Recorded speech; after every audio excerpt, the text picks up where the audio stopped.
Bem, pessoal, falando um pouco melhor sobre determinação sexual primária, a gente tem uma situação de determinação sexual primária em mamíferos bem peculiar, né? Se a gente for pensar, se pegarmos um tecido pulmonar rudimentar, a tendência é que ele vire um pulmão, né? Naturalmente vire um pulmão. Ou um tecido nervoso, que ele vire é, um, células do tecido nervoso, enfim, do fígado da mesma forma.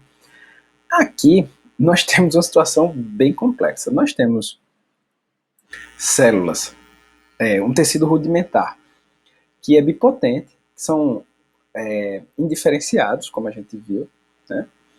São gônadas, ainda não são gônadas, estão recebendo alterações de gene, e eles vão se diferenciar em ovários ou em testículos.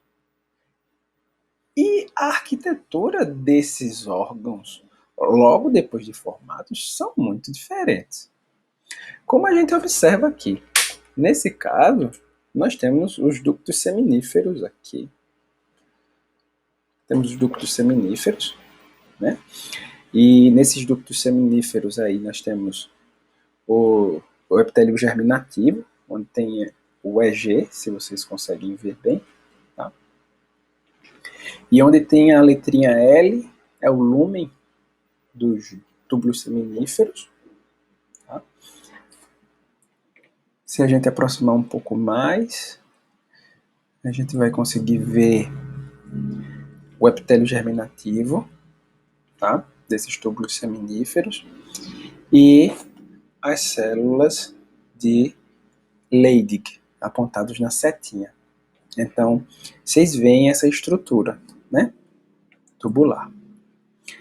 Enquanto que aqui, ao lado, nós observamos as características do ovário. Então, nós observamos a presença dos corpúsculos, dos ovócitos, dos núcleos dos ovócitos, né? Os ovócitos aí são muito diferentes. Temos os corpúsculos também. Vamos observar aqui, se a gente voltar um pouquinho, a gente consegue ver. Tá? Então, são estruturas, arquiteturas muito diferentes, mas elas vieram da mesma origem. E agora a gente vai conversar um pouquinho sobre o desenvolvimento de cada uma dessas características, tanto masculina quanto feminina. Falando um pouco sobre o desenvolvimento das gônadas, nos seres humanos, as gônadas, como a gente falou, elas são indiferenciadas. A gente tem uma gônada indiferenciada que a gente percebe que ela fica da quarta até mais ou menos a sétima semana sem apresentar diferenciação. Então, os precursores dessa gônada, a partir da sétima semana, ela começa a se movimentar, como vemos na figura A, né? A partir da quarta semana ela começa a se movimentar e começa a ir para essa crista genital. Essas células germinativas, ela começa a ir para essa crista genital e a se misturar com essa região do mesoderma. Então, essa situação. Falando um pouco sobre o desenvolvimento.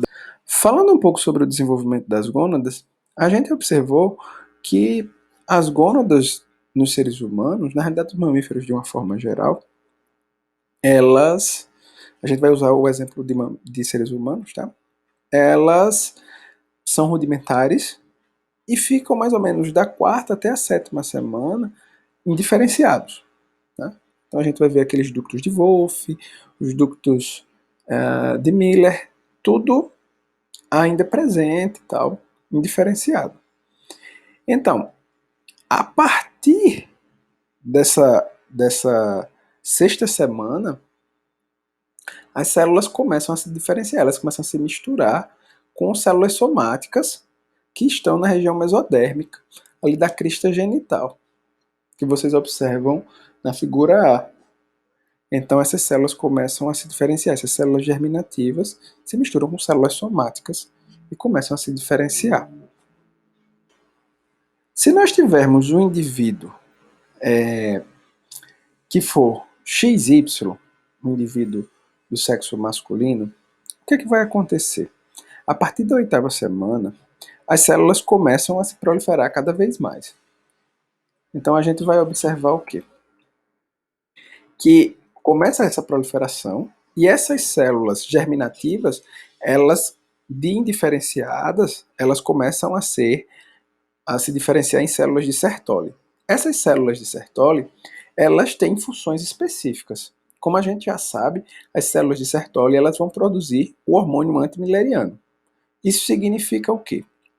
Esse hormônio antimileriano ele vai impedir a formação do ducto de Miller, que consequentemente vai impedir a formação de ovário de caracteres femininos. Tudo bem? Então, outra situação que a gente também percebe com a presença dessas células de Sertoli, elas formarão os túbulos seminíferos, que elas darão suporte aos espermatozoides ao longo da vida dos machos. Na 8ª semana, as células de Sertoli também circundarão as células germinativas e chegarão a organizar os cordões testiculares. E esses cordões testiculares eles se organizarão na região central do testículo e eles formarão canais bem fininhos que nós chamaremos de rede testes. E quando essa rede testes tiver toda formadinha, toda organizadinha, ela vai desenvolver os cordões testiculares.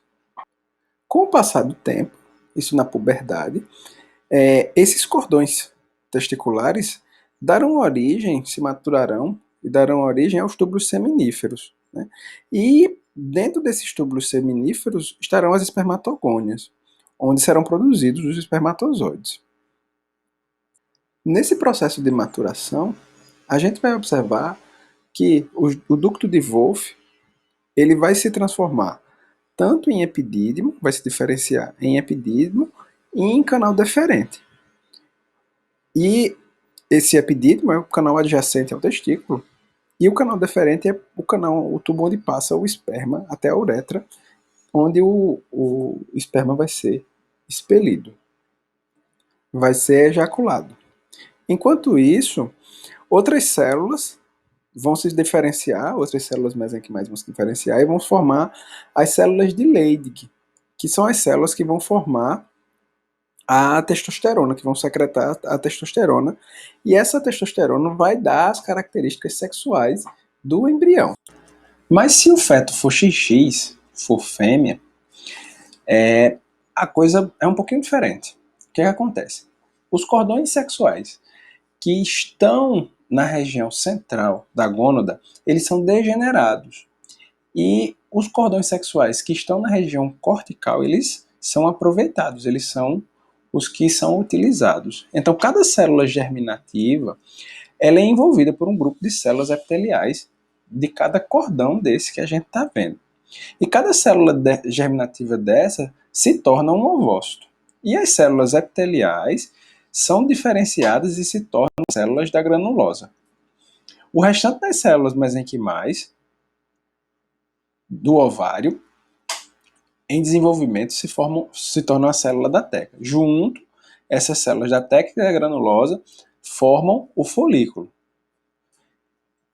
E essas células, esse folículo, ele vai secretar o estrogênio e durante a gestação a progesterona. E cada folículo desse possui um ovócito, uma ovogônia, que entrará em meiose quando chegar o momento correto.